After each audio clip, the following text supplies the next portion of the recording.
Praise the Lord. നല്ലൊരു പ്രഭാതം ദൈവം നൽകി തരാൻ നമുക്ക് സ്തോത്രം ചെയ്യാം. ഈ രാവിലെ സമയത്ത് ദൈവത്തിൻ്റെ പരിശുദ്ധാത്മാവ് നമുക്ക് നൽകുന്ന ആലോചന 18-ാം സങ്കീർത്തനം 2-ാം വാക്യം, സാംസ് 18:2. യഹോവ എൻ്റെ ശൈലവും എൻ്റെ കോട്ടയും എൻ്റെ രക്ഷകനും എൻ്റെ ദൈവവും, ഞാൻ ശരണമാക്കുന്ന എൻ്റെ പാറയും എൻ്റെ പരിചയും എൻ്റെ രക്ഷയായ കൊമ്പും എൻ്റെ ഗോപുരവുമാകുന്നു. Praise the Lord.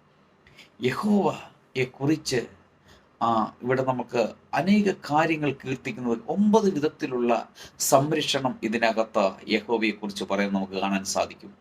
ഏത് വിധത്തിലുള്ള പ്രതികൂല സാഹചര്യത്തിലാണെങ്കിലും ഈ സംരക്ഷണ വലയം യേശുവിൽ വിശ്വസിക്കുന്നവർക്ക്, യേശുവിനെ രക്ഷകനായി സ്വീകരിച്ചവർ, യേശുവിനോട് പ്രാർത്ഥിക്കുന്നവർക്ക്, യേശുവിൽ അപേക്ഷിക്കുന്നവർക്ക്, യേശുവിൽ നിന്ന് എന്തെങ്കിലും ലഭിക്കുമെന്ന് നിങ്ങൾ ആവലോടെ കാത്തിരിക്കുന്നുവെങ്കിൽ ഈ 9 വിധത്തിലുള്ള ഈ സംരക്ഷണവും അനുഗ്രഹവും നന്മയും നിങ്ങളുടെ ജീവിതത്തിൽ ഉണ്ടാകും.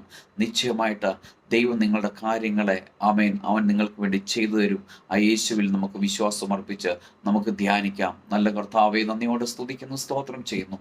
ഈ രാവിലെ സമയത്ത് തന്നെ കേൾക്കുന്ന എല്ലാ പ്രിയപ്പെട്ടവരെയും ഈ തിരുവെഴുത്ത് പ്രകാരം പിതാവിൻ്റെയും പുത്രൻ്റെയും പരിശുദ്ധാത്മാവിൻ്റെ നാമത്തിൽ അനുഗ്രഹിച്ച് പ്രാർത്ഥിക്കുന്നു. പ്രാർത്ഥന ഘടനായി സ്തോത്രം യേശുവിൻ്റെ നാമത്തിൽ പിതാവേ, ആമേൻ.